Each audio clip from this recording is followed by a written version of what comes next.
اب آج کا میرا موضوع ہے شہادت علی رضی اللہ تعالیٰ عنہ۔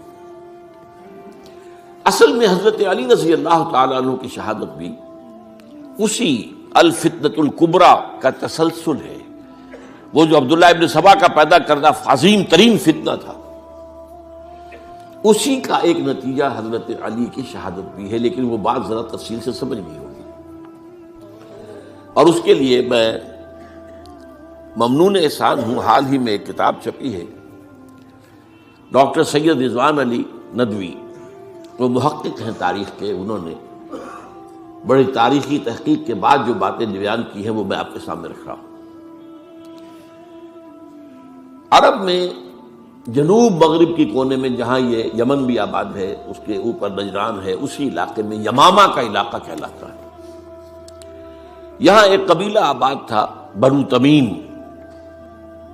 یہ جو لوگ تھے بڑے کرخت مزاج، جنگجو، اکھڑ، ضدی، اور جس بات کو ایک دفعہ مان لے اس پر اڑ جانے والے اور مر مٹنے والے۔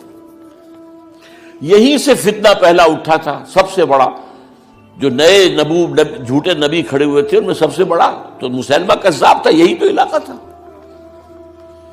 اور اس کے خلاف اس فتنے کی سرکوبی میں کتنے صحابہ، 1200 صحابہ ایک جنگ کے اندر شہید ہوئے، جن میں 500 جو ہیں وہ حفاظ تھے رضی اللہ تعالیٰ عنہ اجمعین۔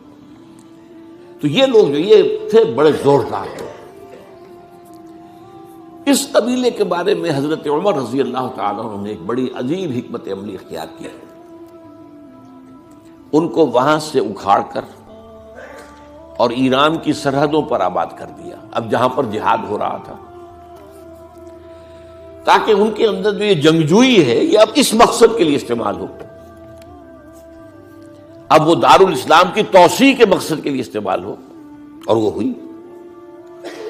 حضرت عمر نے 2 چھاونیاں بنائی تھی رضی اللہ تعالیٰ، کوفہ اور بصرہ، کیونکہ ظاہر بات ہے کہ اب جو اسلام کا دائرہ پھیل رہا تھا اور اسلامی حکومت پھیل رہی تھی، اور زیادہ تر جو ہے مشرق کی طرف پھیل رہی تھی، ایران اور خراسان وغیرہ کی طرف، تو اب مدینے سے اس کا کنٹرول اتنا آسان نہیں تھا، فاصلہ تھا، تو چھاونیاں بنائیں تاکہ یہ اس سرحد کے اوپر یہ موجودہ مرکز رہے، یہاں فوجیں موجود رہیں، کہیں کوئی بغاوت ہو تو اس کو کچلنے کے لیے وہ قوت فوری طور پر دستیاب ہو سکے۔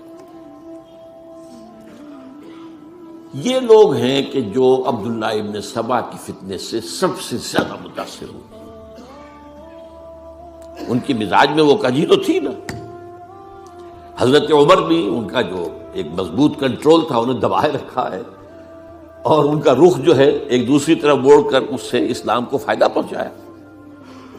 لیکن اس کے بعد جب فتنہ جو آیا یہ عبداللہ ابن سبا، تو سب سے بڑھ کر یہی لوگ اس کے ماننے والے، اور انہی میں سے وہ لوگ تھے جنہوں نے جانیں بھی دے دی ہیں، جنہیں حضرت علی نے زندہ جلایا ہے، اس لیے کہ وہ کہتے تھے کہ علی خدا ہے۔ اے علی تم خدا ہو، تم ہمیں آگ میں جلا رہے ہو، یہ تو تم ہمارا امتحان لے رہے ہو۔ وَلَنَبْلُوَنَّكُمْ بِشَيْءٍ مِّنَ الْخَوْفِ وَالْجُوعِ وَنَقْصٍ مِّنَ الْأَمْوَالِ وَالْأَنفُسِ وَالثَّمَرَاتِ۔ اب وہ اس آیت کو اپنے اوپر منطبق کر رہے ہیں۔ تو یہ جو کرخت لوگ تھے، انہوں نے در حقیقت جو ہے عبداللہ ابن سبا کے کردار میں سب سے بڑا رول پلے کیا، اور انہی کے ہاتھوں حضرت عثمان شہید ہوئے رضی اللہ تعالیٰ۔ اور اس کے بعد انہوں نے حضرت علی رضی اللہ تعالیٰ عنہ کو اپنے گھیرے میں لے لیا، کیونکہ انہی کی کثیر تعداد موجود تھی مدینے میں جب حضرت عثمان شہید ہوئے۔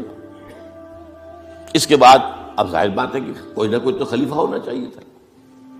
حضرت طلحہ سے کہا گیا، انہوں نے معذرت کر لی، حضرت زبیر سے کہا گیا، انہوں نے معذرت کر لی۔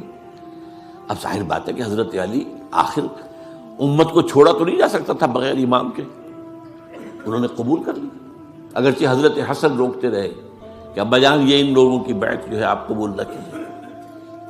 حضرت حسن تو ان میں سے ہیں جو حضرت عثمان کے دروازے پر کھڑے تھے پہرے دار کی حیثیت سے، حسن اور حسین رضی اللہ تعالیٰ عنہ، انہیں تو معلوم تھا فتنہ جو کون لوگ ہیں۔